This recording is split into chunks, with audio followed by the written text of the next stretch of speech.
Well, today, while running around and going with the babies, I had entered 2 horses in the sale, on preferred sale on Monday.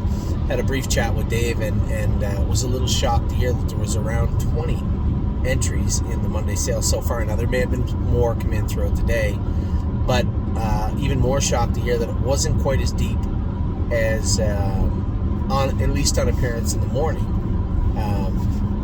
as I hoped, as I thought it would be. Dave was a little surprised too. He said, I just, every single year, there's usually, the Meadowlands sale usually has 80 to 150 entries given depending on what year it is. And, sales like this, he said, I thought they'd be a little stronger too. He said, maybe people are just waiting, or maybe they're not selling right now. And it's weird, this industry always goes in waves, right? And it just seems like people are hanging on to their horses right now.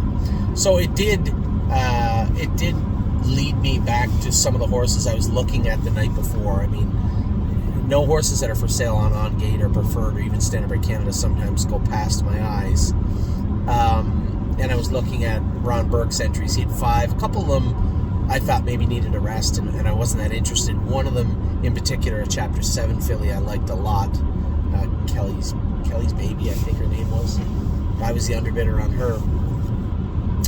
And another filly I was watching, but I guess when it boils down, I always have the voices. I always try to go through what is going on at any given time.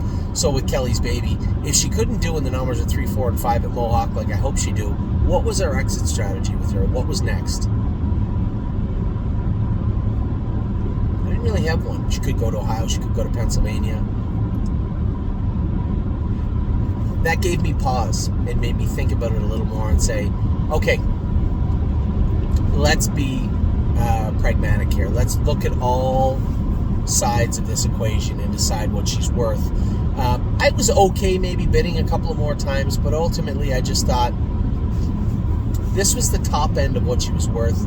And if you take that last start away where she was a winner in 54-2 in the Meadowlands last week, there just wasn't a lot of meat in the bone there. There was enough. This video could be much different right now, me telling you about the Chapter 7 filly we bought, or mare that we bought. But I just decided, no, we're just going to leave it go. I was just going to let it go. And I did. So my gaze turned to the other horse. Same type of questions I asked myself were, what's she worth? Best case looks like X. Worst case looks like X. How do we get onto a good path with her? And if we can't get on that path, what's the exit strategy look like with this filly?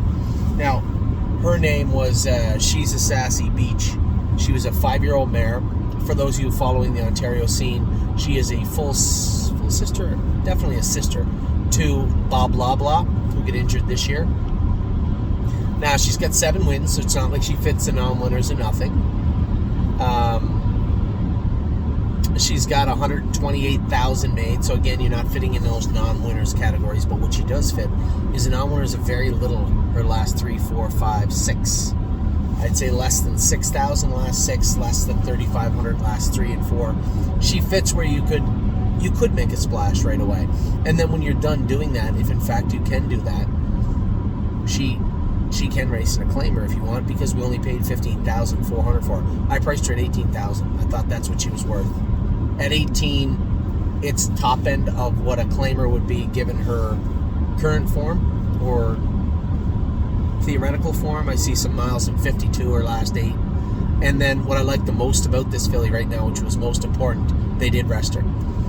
November 20th, finished 3rd, beat a length, 56-2, 30-1. Looks like she was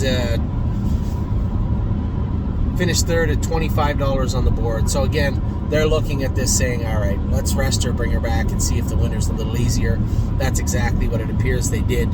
Qualified her on January the 7th, so she got a full, probably 4 weeks in the field and a training back. Was beaten in the qualifier, paced 55-3. Scotty went with her. I didn't know that until right now. I can call him. And then Yannick drove her first start. Bottled up 7th, got through 4th, beat 2 lengths, 53-2 last quarter in 29. Decent line. Now, she does fit the non-winners of 3,500 fillies and mares, I believe now. She dropped a little money off. in Ontario. She still fits in almost of 5,000 at the Meadowlands, which goes for 10.5. If we decide that she's a claimer after that, I can bring her to Ontario and put her in for 15. She goes for 18.75 plus taxes. So again, pretty much what we paid for her. That's worst case. I don't think we have to look much further than that. I think she might have a lot of okay miles, but I think her slowest miles are around 55 or last 15 or so. I can count quickly 352 miles, I think, and a host of 53 miles. And this is on a 5/8 end at the Meadowlands. Only one race line at the Meadowlands. All the rest are Poconos and Philadelphia. And this is a filly also that raced on a half-mile track in her staking career here in Ontario for Ken Middleton. So a mare that I thought, good foot soldier. You're not going to see her in the open fillies and mares. She's not going to give so much more run for her money at any point in 2023. But an effective horse and a horse that appears will do the stable.ca some good. Now, full disclosure, it wasn't that long after Megan had texted me, said she saw that I bought the filly, asked if we were looking at anything else. I said she knew the Chapter 7 filly, knew some backstory behind her. I'd already passed her over at that point. I'd stopped bidding at that point, and she was sold. And then had asked about a couple of the other. There was a higher end Burke horse, I forget his name, Hanover horse. Must have sold for $70,000 or $80,000, but looked like he needed a rest, and really wasn't what we were looking for. If we're going to pay that kind of money for a horse of that caliber, virtually what we were looking to do. He looked like Atlas Hanover on paper, selling today. Atlas is good right now, but at some point he's going to need a rest, and this horse does too. So wasn't really in our wheelhouse, wasn't really what I was looking for. But we did pick one up today. We have two that I did enter in the preferred sale, as I said. Sailor and Matt's MVP are going to be going in the preferred sale on Monday. As far as acquisitions, our only acquisition so far has been the Sunshine Beach mare. She's a Sassy Beach. Hopefully, between this morning when I spoke to Preferred Equine and Friday morning, there'll be something of some substance put in, and we'll get a good look at them. So we'll take a look at what's available. We'll take a look at what's around, and even if this sale is light, eventually there's going to be people moving. I suspect sometime between now and February 15th, when the first volley of stake payments are due, on February 15th for the yearlings, the now 2-year-olds, you're going to see some horses moved along throughout that stretch. I'm a little surprised they aren't done yet, but we'll see. Can't hide them forever. So one new horse for the stable.ca. She's a Sassy Beach. I don't know whether she's going to race at the Meadowlands for Megan next week. She may, her first start, or we can bring her home. I haven't made my mind up. So there is a list of people that put their name forward to buy a horse, but to be fair, that was more like the Patrick de Piranha or Kings County type crew. But all of those people will have first come, first served status when it comes to this filly. They will get the option first, and we'll see what shares are left for tomorrow morning. If you want to be involved, there's no guarantee that she will not race at the Meadowlands next week, that she will not end up in Ontario, or that she may not even end up in Yonkers. I don't know where she will or won't be.